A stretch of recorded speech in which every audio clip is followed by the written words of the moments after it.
Have you ever felt drained by certain people but struggled with the decision to walk away?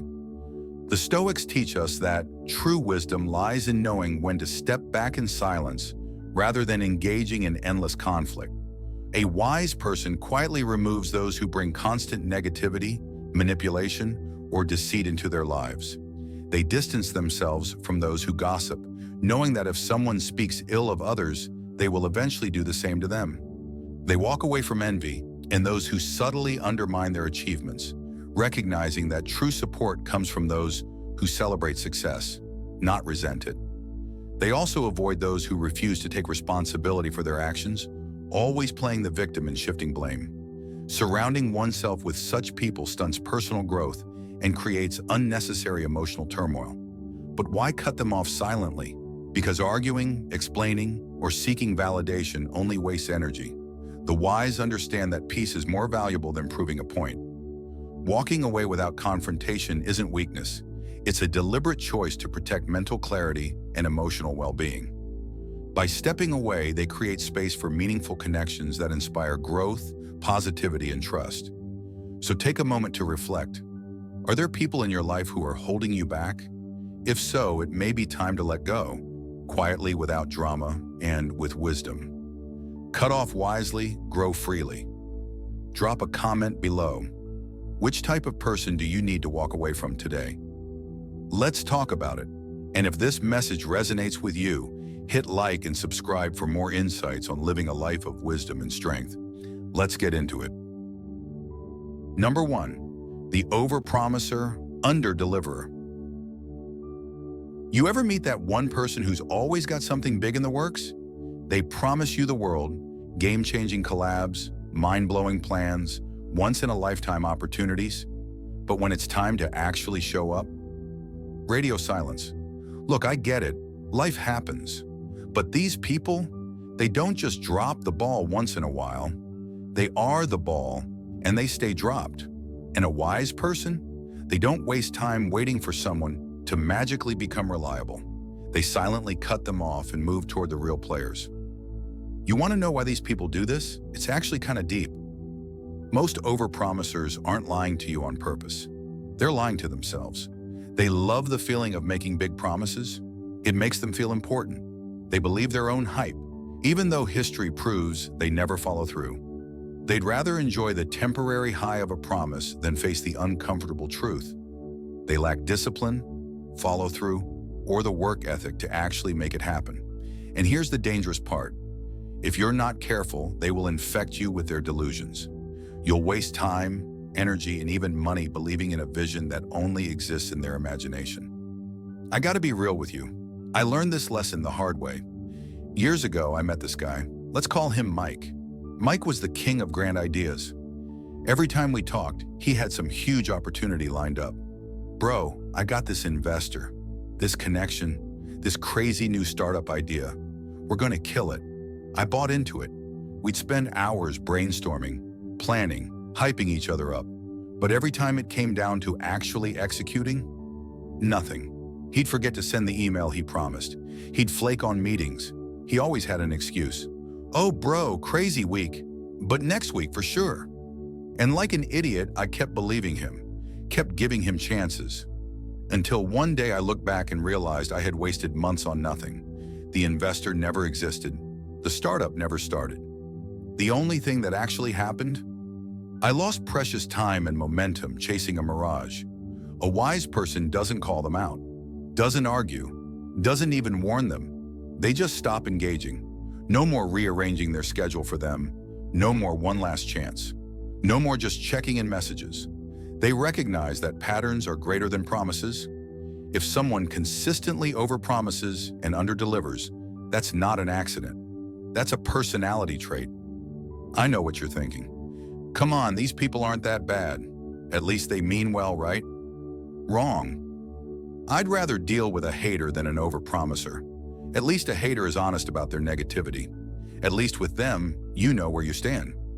Overpromisers, though? They waste your time while pretending to be on your side. They trick you into believing they're going to be part of your success story, when really they're just dead weight slowing you down. If you take one thing from this video, let it be this. Stop listening to what people say. Watch what they actually do. If they're always working on something big but never actually produce results, they're playing pretend. If they promise you the world but can't even show up on time, they're not serious. If someone consistently lets you down, don't make excuses for them. Don't wait for them to change. Just walk away. Because here's the thing, real ones don't need to overpromise. They just deliver. Now let's be honest. Have you ever fallen for an overpromiser?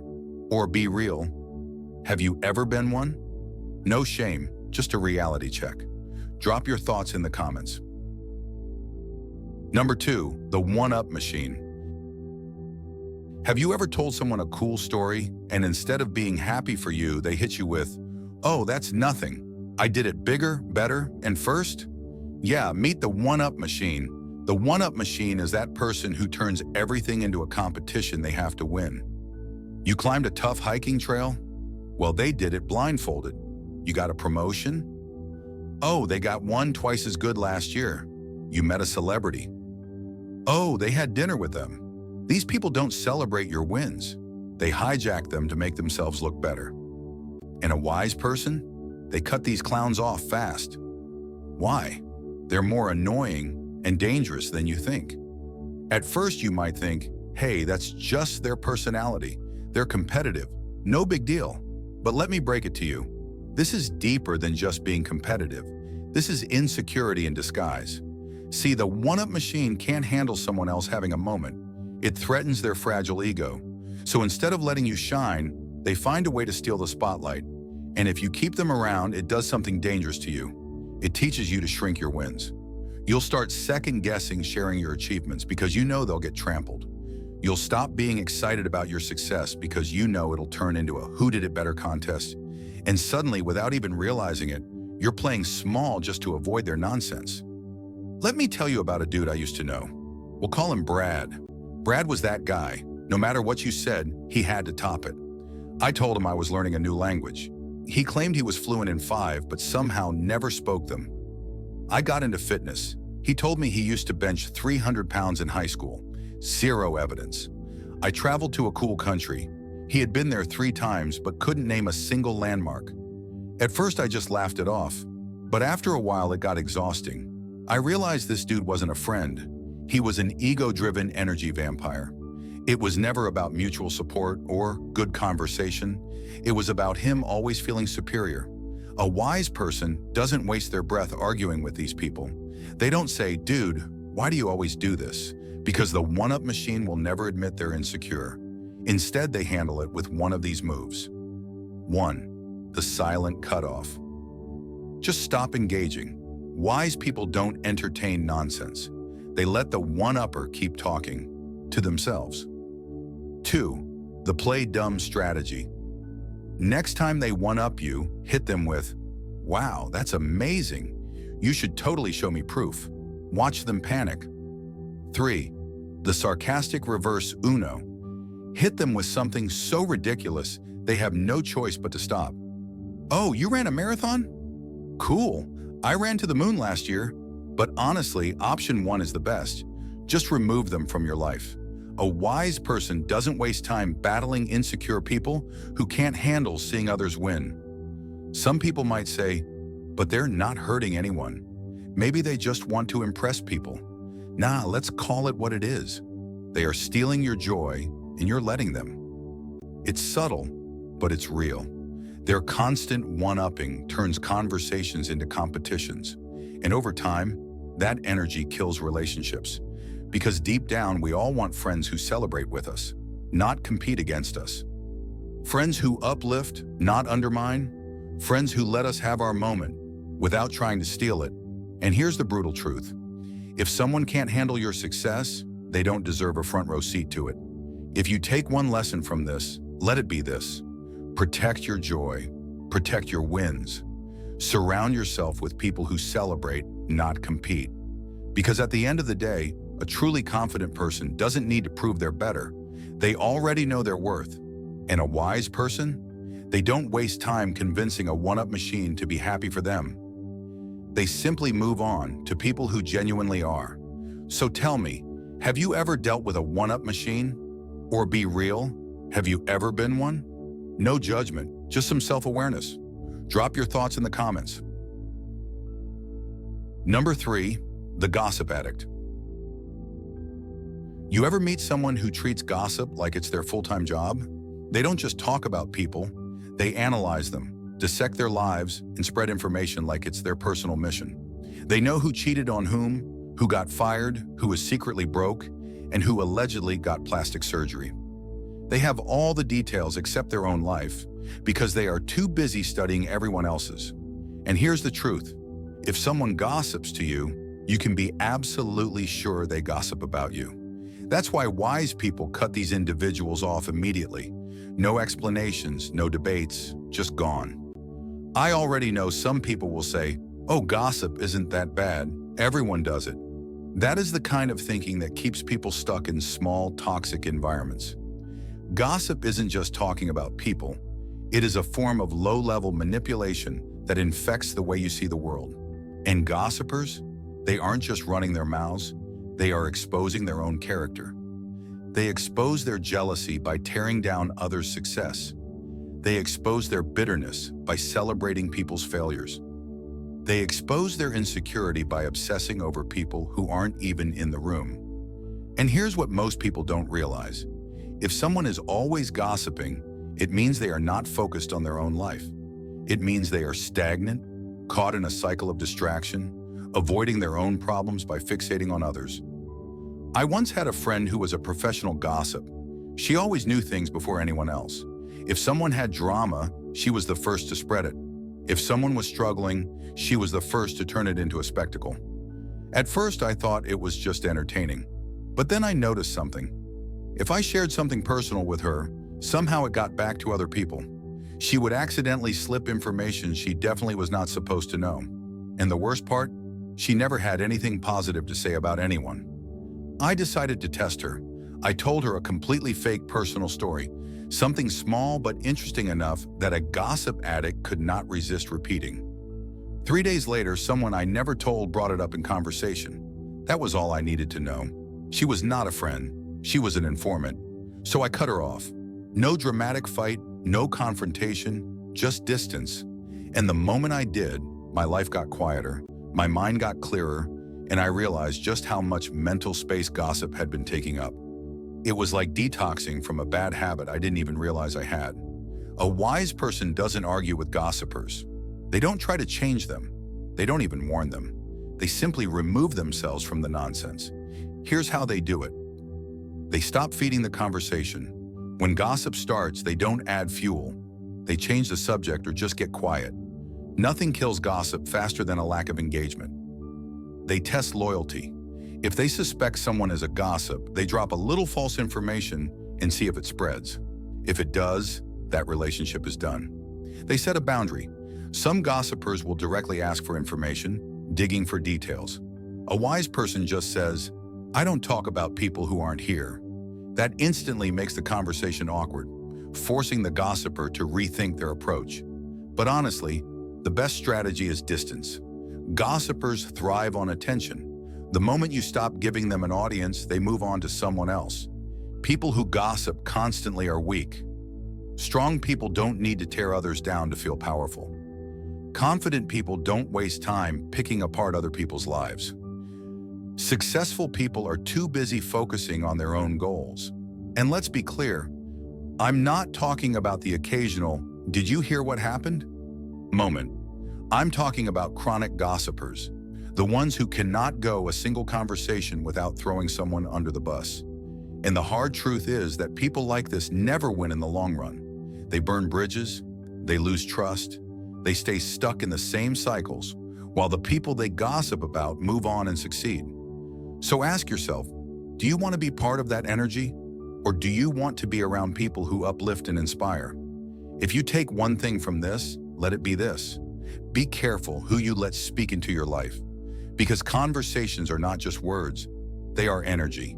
And if all you hear is gossip, negativity, and judgment, that becomes your reality over time. A wise person doesn't waste their breath tearing people down. They focus on growth, self-improvement, and building something meaningful. And that is why they don't just ignore gossipers, they remove them completely. So tell me, have you ever had to cut off a gossip addict?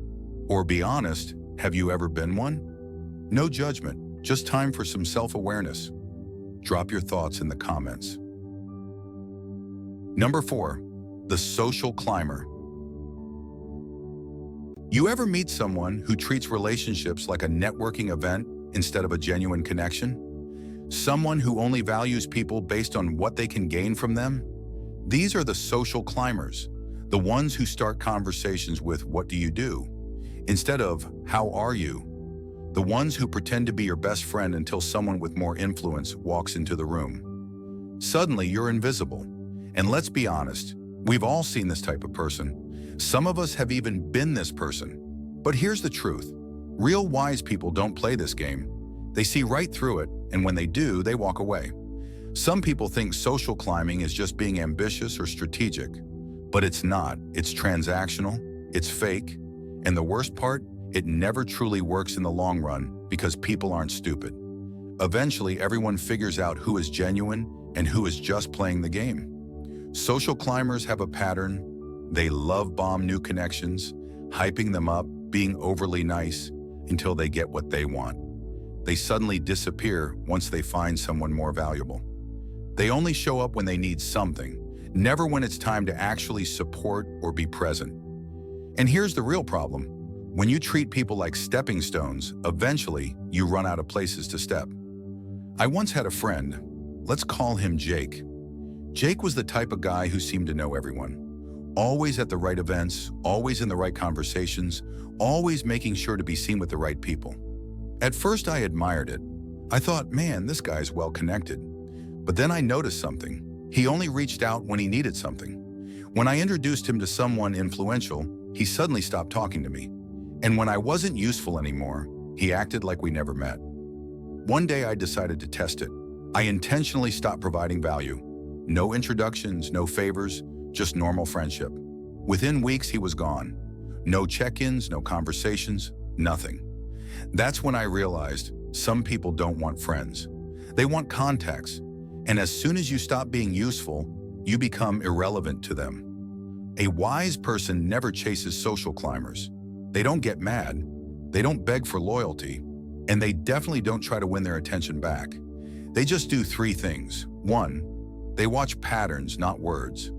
A social climber will tell you how much they love your friendship, but their actions always reveal the truth. 2, they stop feeding the illusion. If someone only values them for connections, they stop offering them. No handouts, no introductions, just silence. 3, they build real relationships. Instead of chasing validation from fake people, they invest in friendships built on trust, loyalty, and real connection. Because here's the truth. The higher you climb in life, the more you realize it's lonely at the top if you only brought fake people with you. This is the part that makes people uncomfortable. Social climbers think they are being smart. They think they are networking their way to success. But here's the brutal reality. Genuine success is built on relationships, not transactions. People notice who is fake. People stop trusting those who only show up when it benefits them. And when a social climber finally needs something, real advice, support, a second chance, no one is there. Because here's the biggest lesson. People don't forget how you treated them when you didn't need them. And the same people you ignored on the way up, they'll be watching when you fall. If you take one thing from this, let it be this. Stop trying to impress people. Start trying to connect with them. Because at the end of the day, nobody wants to be around someone who is only there for personal gain. The people who build real success, real fulfillment, are the ones who build real relationships. So the next time you meet someone, don't ask yourself, what can they do for me? Ask yourself, do I actually like this person? Because if your friendships are built on strategy instead of authenticity, you'll eventually wake up one day surrounded by people who don't really care about you. And what's the point of success if you have no real relationships left? So tell me, have you ever had to deal with a social climber? Or be real, have you ever been one? No judgment, just time for some self-awareness. Drop your thoughts in the comments. Number 5, the free advice, free work leech. Have you ever had that one friend who only calls when they need something? They don't check in, they don't ask how you're doing, and they don't add value. They just pop up out of nowhere like, "Hey, quick question." And you already know it's never quick. This is the free advice, free work leech. The person who thinks your time, energy, and expertise are a free buffet. They want your knowledge, your skills, and your resources, but they never want to pay, support, or give anything in return. And here's the truth. Wise people don't entertain these types. They spot the pattern and cut the supply off. Because if you let these people keep taking, they will, and they won't stop until you're drained, frustrated, and questioning why you ever helped in the first place. A lot of people make the mistake of thinking, oh, they just need a little help. What's the harm? Here's the harm. People who constantly take without giving are not just asking for a favor. They are building a pattern, a habit. And before you know it, you're no longer a friend or a respected professional. You're their personal consultant, their free labor, their problem solver on demand. The worst part, these people never actually value your expertise. They just want access to it for free. If they truly respected it, they would. Offer to pay for your time. Reciprocate the effort. Respect your boundaries instead of feeling entitled to your help. Actually apply the advice they begged you for instead of treating you like an idea dispenser. And the moment you set a boundary, they suddenly vanish or act offended because they were never really there for you. They were there for what they could extract from you. I once had a guy in my circle. Let's call him Mark. Mark was a classic freebie leech. Every few months, he would randomly hit me up, acting like he wanted to catch up. But within 10 minutes, the conversation would always shift to, "Hey man, I just need some quick advice on this business idea. You mind reviewing this thing for me real fast? I just need a small favor. It'll only take a second." And like an idiot, I kept helping. I gave him detailed advice. I took time out of my day to review things. And what did I get in return? No follow-up, no thank you, no implementation, just another ask a few months later. One day I decided to test him. I flipped the script and asked him for help with something simple. And guess what? When he finally responded, he gave me the most bare minimum answer possible. Then a week later, he hit me up for another favor. That's when it clicked. This guy wasn't my friend. He was just using me. So I stopped responding. And guess what? He disappeared. No check-ins. No how have you been? Just gone. Because the moment I stopped being useful, I was no longer part of his equation. And I realized something important. People who only value you for what they can get will never truly respect you. A wise person doesn't let themselves become an on-call problem solver for people who don't value their time. They do three things. One, they charge for their expertise. If someone keeps asking for professional advice, they send an invoice. It's amazing how quickly people stop needing help when they have to pay for it. Two, they set clear boundaries. Instead of always saying yes, they say, "I'd love to help, but I don't have the time right now." If someone gets mad at that, that's a red flag. Three, they test the relationship. They ask for something back, even something small. If the person suddenly doesn't have time to return the favor, that's all the proof they need. And here's the real secret. Genuine people will respect your boundaries. Users will get mad and disappear. Either way, you win. This is going to make some people uncomfortable. But here's the reality. People only take advantage of you if you let them. And the more you keep giving without expecting anything back, the more they will see you as someone to be used, not valued. Because let's be real. Successful people respect other people's time and skills. Broke, stagnant people expect everything for free. If someone actually values you, they will never feel entitled to unlimited access to you. So if you're constantly feeling drained by people who only come to you when they need something, it's time to ask yourself, am I letting them? Or am I setting boundaries that force them to respect me? If you take one thing from this, let it be this. Stop giving away your time, energy, and knowledge for free to people who don't appreciate it. Your skills took years to build. Your time is irreplaceable. And the people who actually value you, they won't mind paying, reciprocating, or respecting your boundaries. So the next time someone asks for a quick favor that actually costs you time, energy, or effort, ask yourself, Would they do the same for me? Do they ever check in when they don't need something? Am I being valued or just used? Because real relationships are built on mutual respect, not one-sided transactions. So tell me, have you ever had to cut off someone who only hit you up when they needed something? Or be honest? Have you ever been that person? No judgment, just time for some self-awareness. Drop your thoughts in the comments. A final challenge. Look, I know this wasn't the easiest list to hear. Cutting people off, especially people you once cared about, is hard. But here's the truth. The people you allow in your life will shape your mindset, your energy, and ultimately your future. And if you surround yourself with takers, manipulators, and people who don't genuinely respect you, it's only a matter of time before you start feeling drained, resentful, and stuck. But the flip side, when you start protecting your peace, when you cut off the people who hold you back, when you make room for those who truly value and uplift you, everything changes. Your confidence grows, your energy improves, your life levels up, because your environment dictates your growth. And wise people don't waste their time trying to fix one-sided relationships. They simply walk away. If this resonated with you, here's a challenge. Take a look at your circle. Ask yourself, who actually supports me? Who just uses me? Who respects my time? Who expects me to always be available? Who genuinely cares? Who only shows up when they need something? And if someone's name popped into your head while reading this, you already know what you need to do. Now you just have to decide if you're brave enough to do it. Until next time, protect your peace, choose your circle wisely, and keep growing.